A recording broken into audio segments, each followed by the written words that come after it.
Here we have a quick question from Stefan, and he wants to know how he accidentally opened up this menu here, and presumably how he can get rid of it again. So let's show him what happened. Okay, so this is in German, I see. I did take German in high school, and well, that was some 60 or 65 years ago, but I think I get the gist of it. So what he did was or what you can do now is in the color tab. If you go to the color tab, and let me just close this up. If you go to the color tab, actually it's, the color tab up here, and then expand. And we know that from my high school German that Farbe means color, and Licht, which is just below, must be light. So we will open up light. Now, we see here we have these little diamonds. That means that we can keyframe things with color and light.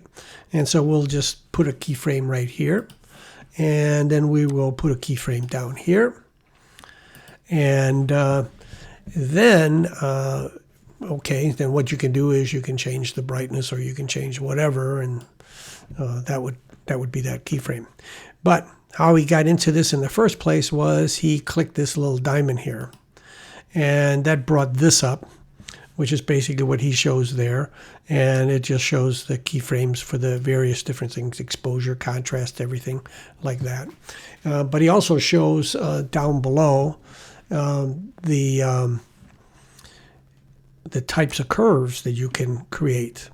And these are the Bezier curve.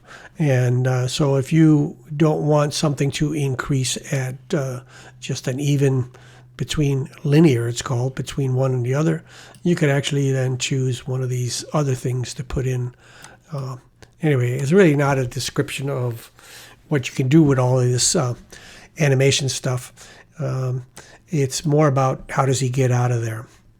So to undo what he's done here, if he just did this, he's still going to have some bunch of stuff sitting around that he doesn't want. That's not what he wanted to do. He actually just needs to click on one of these keyframes down here. So just to remember, he opened it up by clicking this icon over here. To close it, find one of the keyframes, right-click on it, and then hide keyframe animation. And this is where the Bezier curve or whatever. There's a lot of stuff you can do with this. It's really cool, but we're not talking about that. Click hide keyframe animation. And there you go. You're back to normal.